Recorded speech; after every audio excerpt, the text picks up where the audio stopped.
咁我今日講大祭司呢首歌啦。咁我哋嗰個第一個方法就係跟住個伴奏譜嚟彈啦，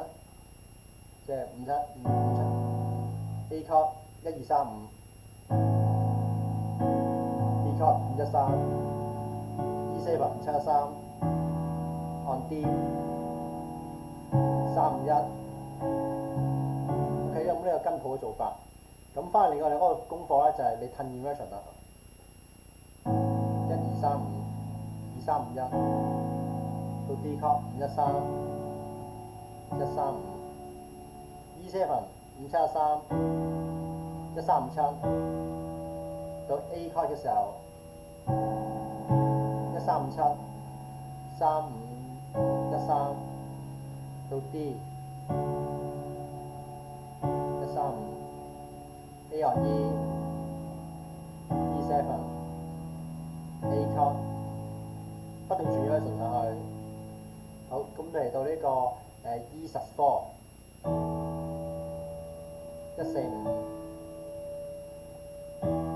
1 3 5。OK， 到第三行啦 B minor 7。OK， 呢個1 3 5 7。跟住第二拍彈呢個5 7 1 3 E 7。C sharp minor 轉咗兩個啦，到 F sharp minor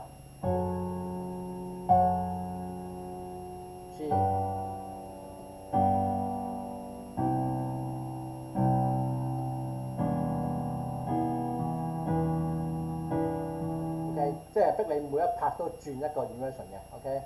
咁試下翻去咁樣做，即係練習多啲，咁咧你對嗰個 inversion 嗰個擺位就會順好多。